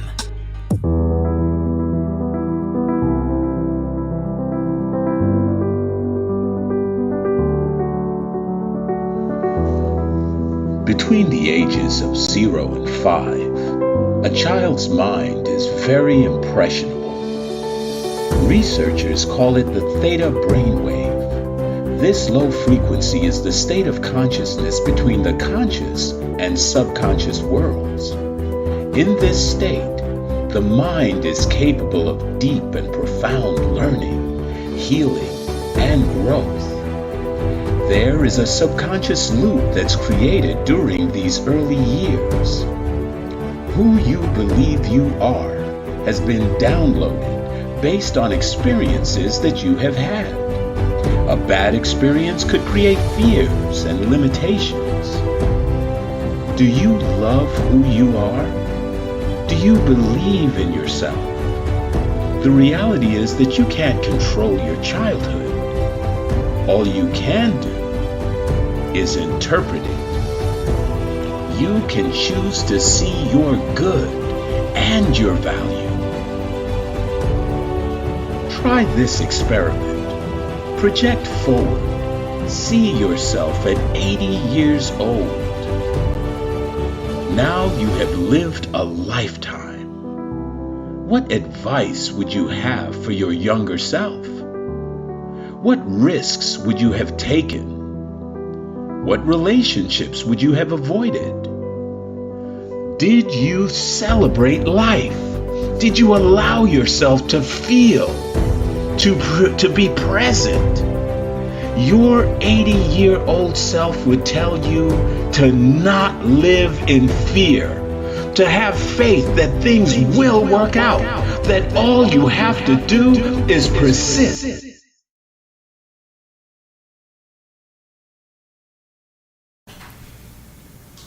Hey Hey guys, welcome back into Married Date Mondays. It's your girl Matchmaker Amber Neal. We are here with David and Tanya G talking about 5 ways to divorce-proof your marriage. Welcome back into the show. Now we've been talking about everything, but I love ADD because it really just kind of like circles back around and I'll remember it again. Okay, so we talked about number 1, 5 ways to divorce-proof your marriage. In case you missed it, you guys can go back and rewatch the whole show again on Facebook, on Edge Radio Network. If you want to call in, you have a question for the hotline, 281-587-1540. But the first tip we talked about was be your spouse's biggest cheerleader. And that is so important.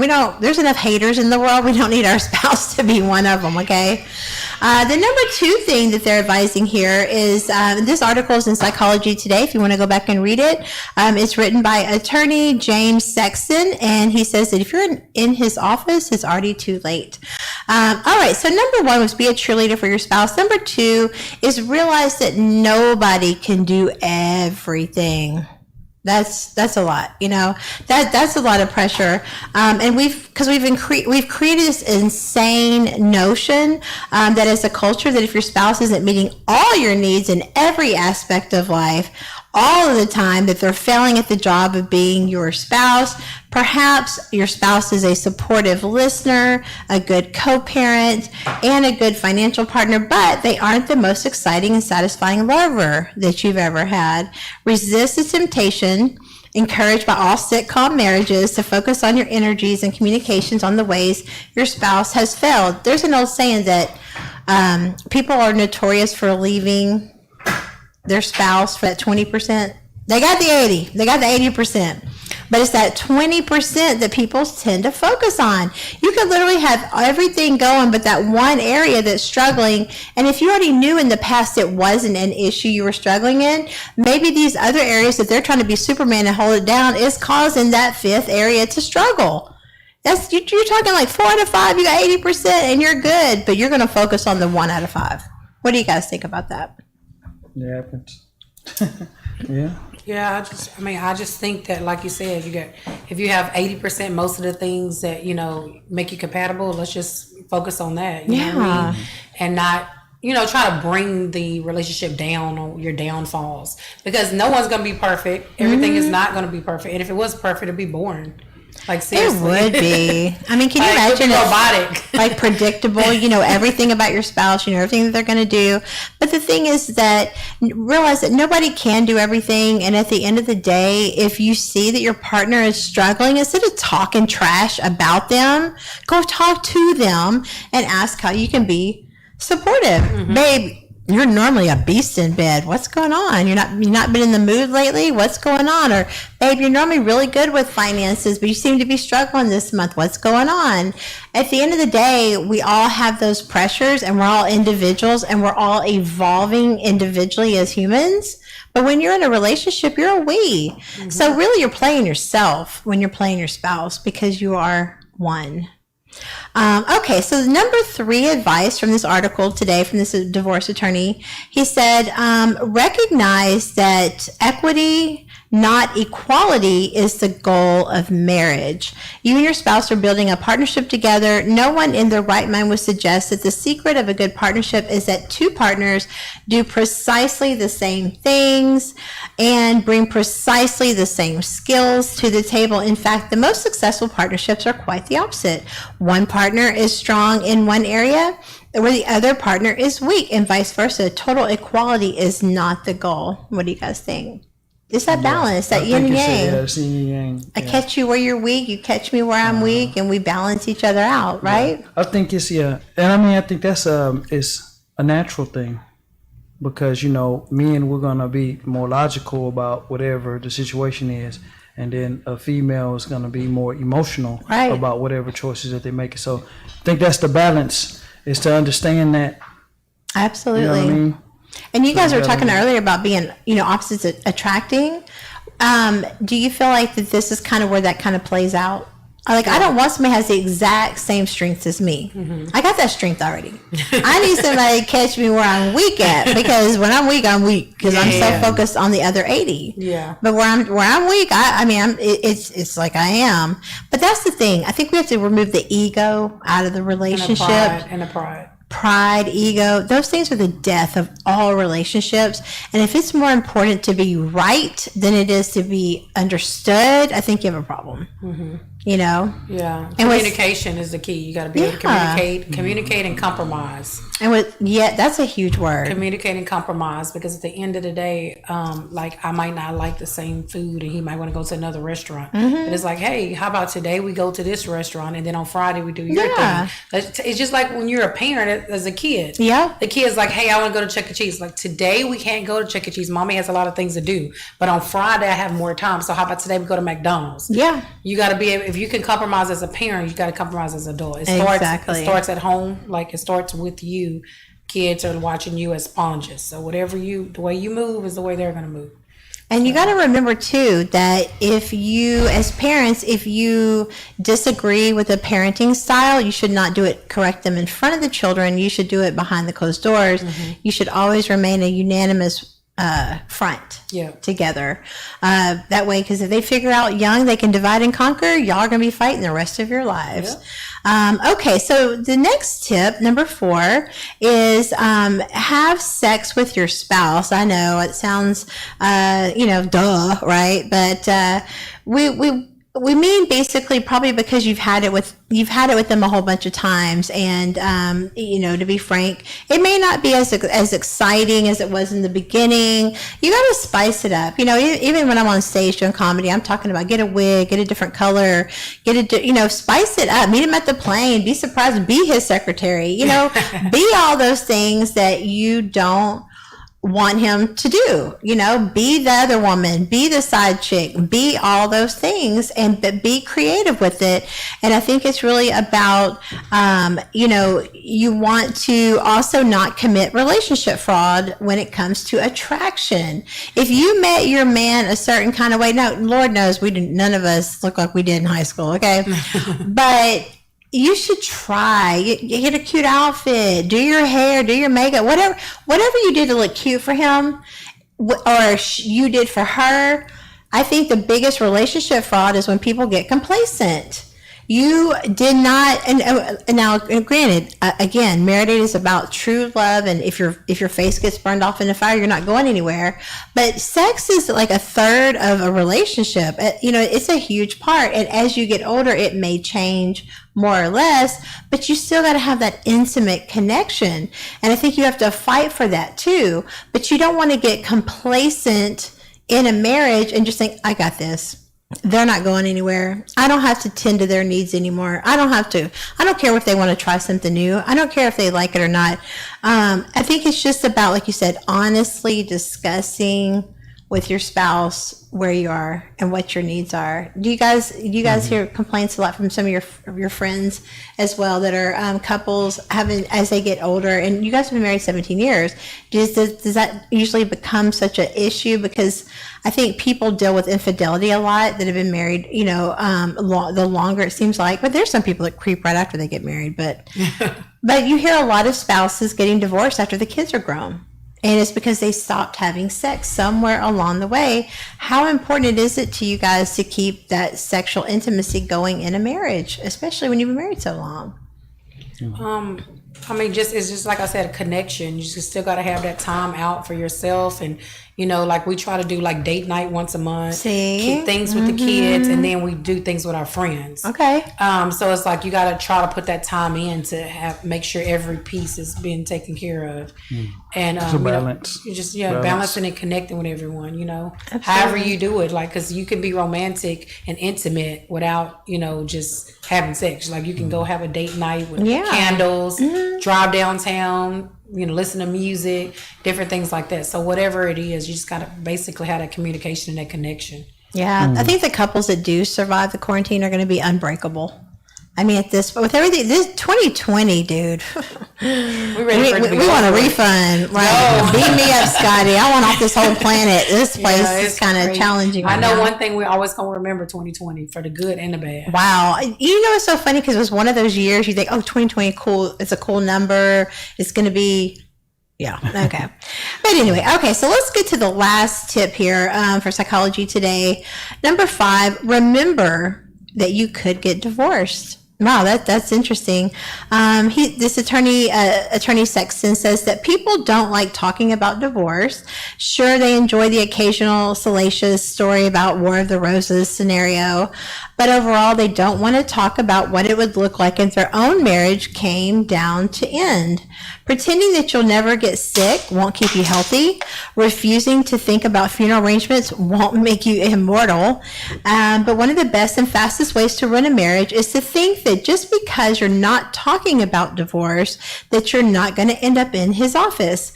A conversation about divorce is about the connections that would be severed if your marriage ended. You know what else that's a conversation about? The connections you have with your spouse. In the presence of death, we are quite often most aware of the gifts of life. In the presence of illness, we're deeply connected to the value of our health. And your spouse's love wasn't permanently or irrevocably gifted to you when you walked down the aisle. It was loaned to you.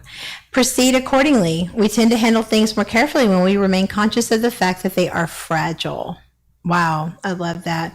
Don't turn what was once an abundance of affection and optimism into a pile of misery if it can be avoided.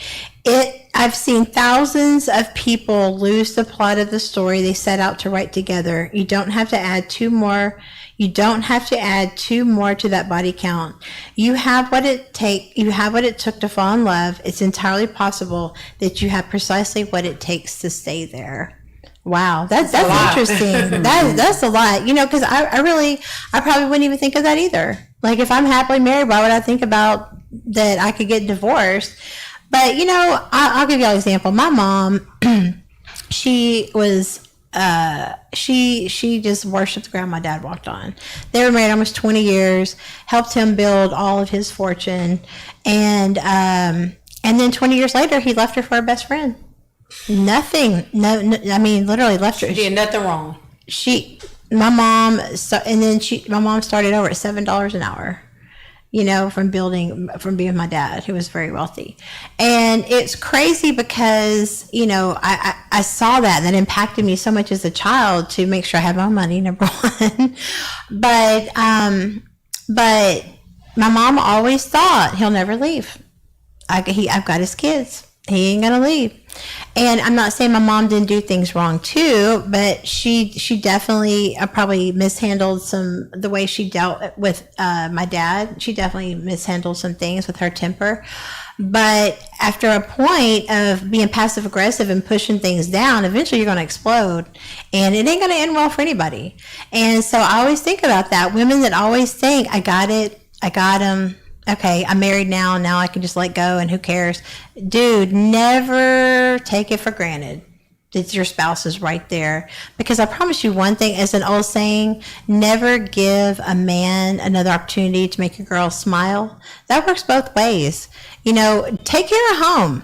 Don't assume you got it sewed up. Mm-hmm. Because and here's the crazy part. My dad would, rest in peace, but my dad was my mom knew my dad was a womanizer his whole life. Knew it. She just thought he ain't never going to leave, because that's what men do. Back then, that's what men did, and it was okay, right? Not that it was okay, but it was just the norm. Well, there is a woman that if your man is not feeling, if he's feeling emasculated, he's not feeling like the king in the relationship, careful. Don't think you just got that sewed up. You want to always give your man respect and appreciation. I think that's the main things that men need, are the respect and the appreciation to be needed. As women, we want to feel loved and wanted. We want to feel supported. And so just don't take people for granted. That's all I'm trying to say. I've witnessed it, and I know that my parents now were both married 3 times each. And the generational curses, like my mom was an orphan and my dad was a baby of 10 kids and country, dirt poor farmers, and his dad died when he was 12. So the siblings right above him were women. So he didn't have anybody to teach him what a man's supposed to do in a family. My mother was an orphan who wasn't adopted till she was later in her teenage years and got married at 17 because my grandma was Baptist and scared she was going to have premarital sex, so she got her married at 17. And so it's just we now the good and the bad of things progressing is that we can talk about things now. We don't have to put our head in the sand. And my grandma wouldn't even say the word sex. It was sick, because she didn't want to say sex. That's how religious, right? And so, but now we can at least talk about those things. But I think it's very important that understanding, like you said, David, it's all a choice. Yes, I came from generational curses. My grandfather was alcoholic that caused my mother to be adopted. And then my mom wound up marrying somebody at 17. My dad married his high school. They were both married when they met, and I'm the firstborn of that. A marriage was never blessed. And when I tell you the sins of the father are for real. So after going through all of that, I am very passionate about curing the divorce rate, and the pain is behind the purpose, because I don't want children to go through what me and my sisters went through. I want other children to have a healthy fighting chance, and that's why, you know, it's very important. And I feel like I accomplished something, just because my daughter is 25 now. She has her degree. She's married. She's happy. She's successful. She's amazing. So I feel like just being honest with her about my failures, realizing later in life they were generational curses, and then realizing at some point it's a choice. Those are generational curses, but at some point they do become generational choices. You have to stop making excuses, and if you want your marriage to work, you got to stop blaming on everything externally and do the work. So every day is a new day, right? Yeah, it's definitely work. New It's chance. not hard. I mean, not easy. But at the same time, it's got to be both of those people on the same page, wanting to work. Exactly. Wanting to work, don't want to quit, don't want to throw the towel in. So it is a decision, and it's a mindset. It takes two. And it's good that your daughter was able to see, you know, that pain, honestly. Yeah. Even though you feel like, hey, I didn't want her to go through this, she needed to see you go through that, so she can know what steps not to take. That's like right. our kids, our boys need to see us go through, you know, different things, so they can know how to be a man. They can know how to start a relationship and a marriage. That's right. So it goes both ways. But I do think that the family you're from and how you're raised does affect your character. 100%. But on the flip side, as a grown-up, you can choose to keep following that cycle, or you can choose to be like, no, I'm going to give my kids a better lifestyle. I'm going to give them a better home. I'm going to learn from my mistakes. I'm going to not be like my mom or my sister. That's right. So it's a choice. So I don't respect people who their parents go through all these things or did these things as a child, and then you grow up and you do the same thing. Exactly. I don't respect that, because I feel like as a human being, you should see the pain you went through as a kid. Why would you want to put that on someone else? Because the self-love journey is not for the weak. It is super hard, but it will be the hardest thing you ever do. But man, you will never regret it once you do it. And if your children and your grandchildren and your future generations have a better chance than you did, then you did what you were supposed to do. You know, and I pray for all the families out there right now, and everybody going through challenges in their marriage, but just have hope. Married Date is here to help you. We are here to cure the divorce rate. We're here to show that positive love does exist. And we're about out of time, but I thank you guys so much for coming on the show and sharing your advice. It's been super fun. We definitely have to have you back for the Battle of the Sexes Couples Edition. But how do people follow you, support you, reach out, everything you got going on with the boys? You can follow me on Facebook at Tanya G. You can follow my sons on Instagram at G's Royalty C, GES Royalty C, and Facebook G's Royalty Collection.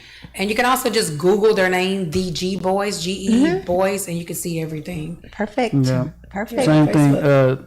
David G on Facebook. Okay. Instagram. Yeah. All right. And, you know, follow the boys. Definitely follow the boys. They got some 'cause they're talented active. kiddos. You guys have definitely, and thanks for my beautiful shirt that Tanya made so me. welcome. Wearing it well. Yes, thank you. I want to get some more of these. All right, guys. Well, we are out of time. Thanks to Maridate.com, our guest today will receive some great travel certificates, and we're going to send you some technology as well, just because travel is going to be, you know, who knows, whatever. But thanks to Maridate.com. And also, if you want more information about being on the show if you are single, you need date coaching, matchmaking, or help with anything relationship-wise, give your girl a call, amberneal.com, and we will be back tomorrow for Tough Love Tuesdays. So stay tuned for that. We're super excited. We've got sex therapist Jen coming back on the show tomorrow to help us out. You stay tuned. We've got coming up at the 2 o'clock hour, we've got Al Roundtree with the Cutting Edge right here on Edge Radio, 101.7 FM, 1540 AM. And we'll see you tomorrow. Have a good day.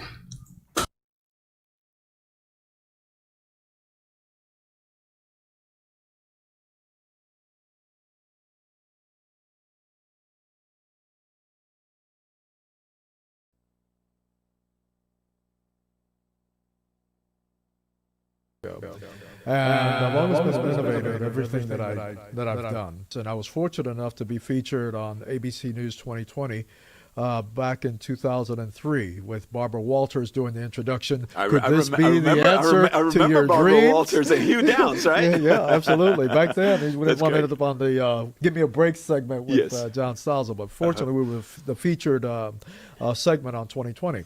So I've always been an innovator in everything that I've done on the area of aesthetics and rejuvenation as well. I realized many years ago that it took more than just a scalpel to make somebody look younger and feel younger. And I incorporated into my practice bioidentical hormone replacement, optimal nutrition, other things. I mean, what's the use in looking younger if you don't feel good? Yes. So a lot of what I do and integrate in my practice is not just designed to help you look younger, help you look more fresh for women as well as men, but also to make you feel younger and ultimately even function younger. As we'll get into a little bit more with our segment. With regard to men and erectile dysfunction, this has become very pervasive, and to my surprise, I'm hearing men in their 30s are having issues right now. Is that right? Yes, it's true. And in my practice, I've had a 50-something-year-old father that brought his 26-year-old son in because he had different issues. Wow.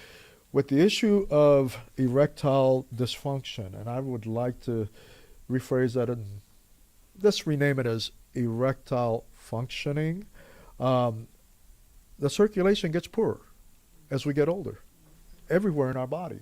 You know, our circulation gets bad in our legs, circulation gets bad in our heart, and eventually you die of a heart attack. Right. Well, the same thing happens with erectile function in men. It's not something to be ashamed of. It's not a psychological issue. It's an issue that simply has to do with the fact the circulation there is not as good as it was when you were 25 years old. Yes. But now we have technology to reverse some of those changes, some of that deterioration of circulation to help restore more normal blood flow and circulation to the area, even though it's 25 years down the road from when you used to be 25. The procedures that I'm talking about is a procedure that actually helps stimulate the formation of new blood vessels in the area, so it restores a more normal blood flow, more normal circulation, a more normal, healthier, younger function. You have a procedure that you've revolutionized, and now in the industry there is an option. Tell us about what that process is and how it works. That's called the Rod Rock procedure. Rod for Rodriguez, and Rock, ROC, for restoration of circulation. Ooh, I like that. Okay? Restoration of circulation. Restoration the of Rod circulation. Rock treatment. The Rod Rock treatment.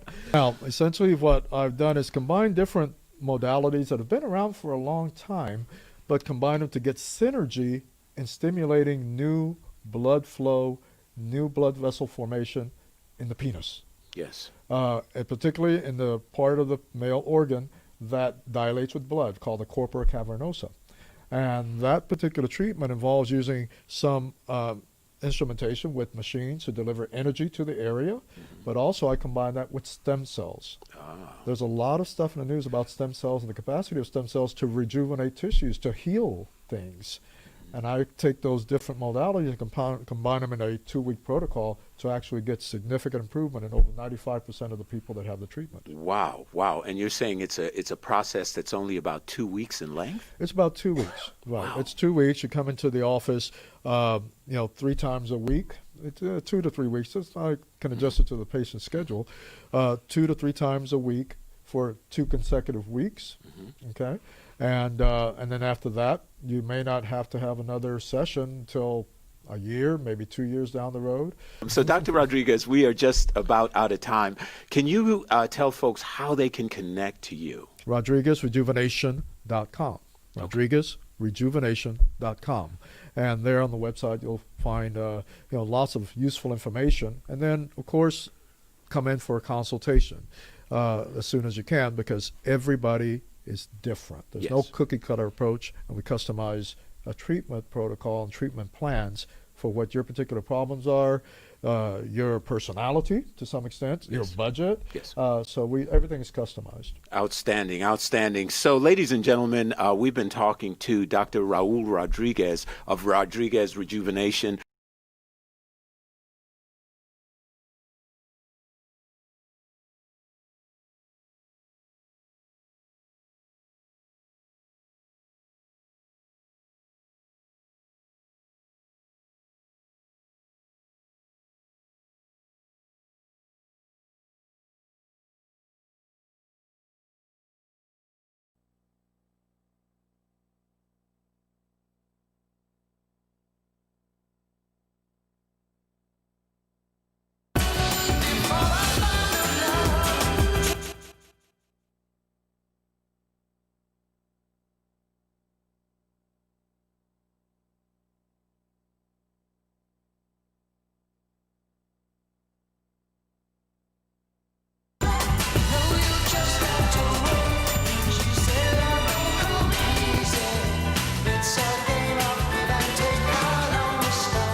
Tonight you're mine completely.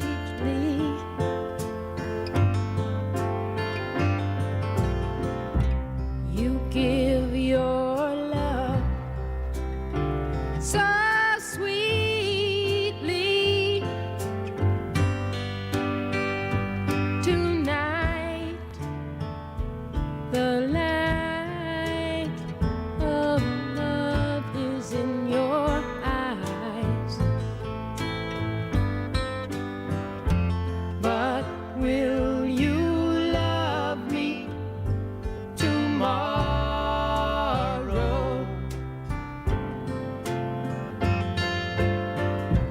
Is this a lasting